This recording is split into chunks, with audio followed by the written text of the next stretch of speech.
Let's begin this lesson with a bold but honest statement. Kids don't learn by being told. They learn by doing, especially when they do it badly the first time. If you've ever seen a child ride a bike, you already know this is true. You can explain the theory for hours. You can draw diagrams.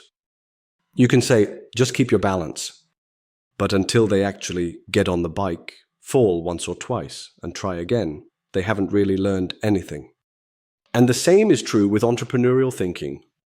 Our education systems are built around this idea. Sit still, listen quietly, memorize the content, pass the test. But real entrepreneurs don't learn by passing tests. They learn by trying things out and seeing what happens. Children are wired the same way. They learn best through trial, error, feedback, and fun. This kind of learning is called experiential learning, and it's the secret ingredient to turning curiosity into confidence. Why this matters for you as a parent? You might be wondering, okay, but what does this mean for me? I'm not running a classroom or building a business at home. You don't need to. What you can do is help your child turn small, everyday moments into meaningful learning experiences. Now, let me give you a few examples.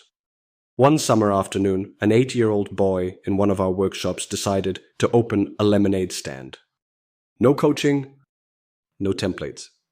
Just a simple idea. It's hot, people are thirsty, let's sell lemonade. He made signs. He borrowed paper cups. He mixed way too much sugar into the drink. The first day, he sold 5 cups. The second day, none. The third day, he offered a discount and started selling again.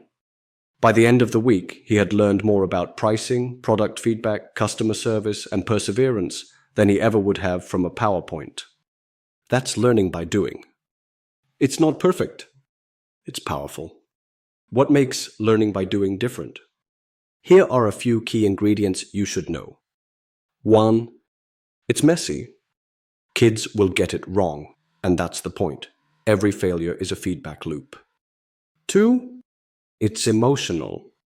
Children remember what they felt. Frustration, surprise, joy, these lock in the lesson. 3. It's theirs. When kids try something they choose, they care more. It becomes their project, not just an assignment. 4. It builds memory, not just knowledge. If you just tell them something, they'll likely forget.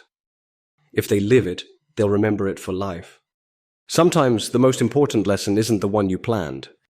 Maybe your child learns that people don't always say yes, or that time management is harder than it seems, or that they need to ask for help.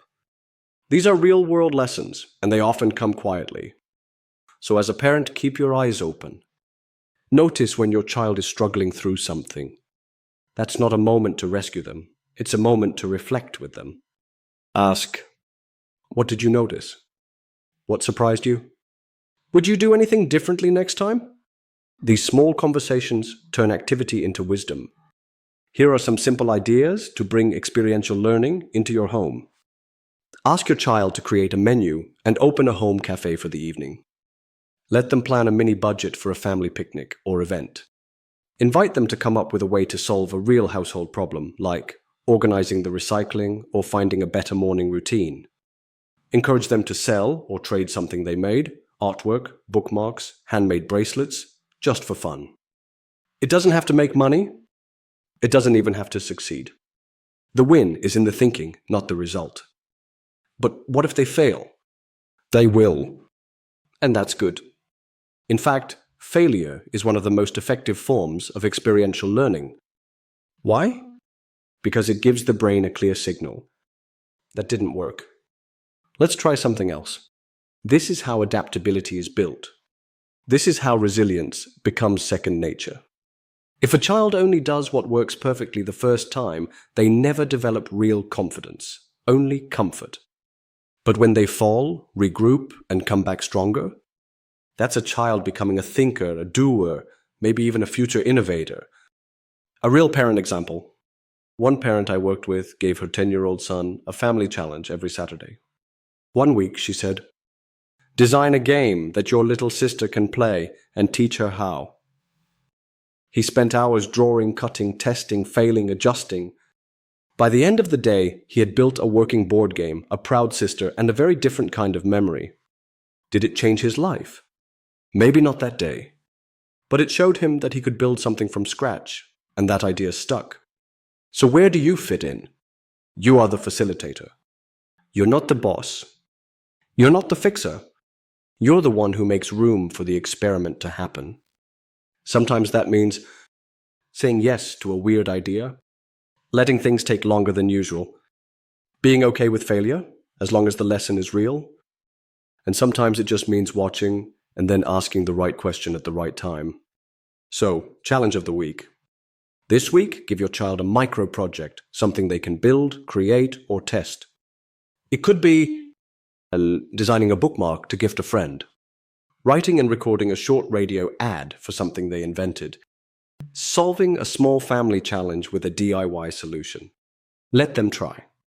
Let them fail. Let them feel proud. And then ask what they learned. The most powerful lessons your child will learn won't come from you talking.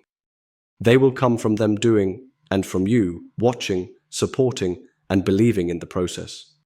In the next lesson, we'll talk about how to help kids come up with creative ideas and how to keep that imagination alive without forcing it. But for now, go create a little space. Let them do something. And then be curious. Because action is the best kind of education.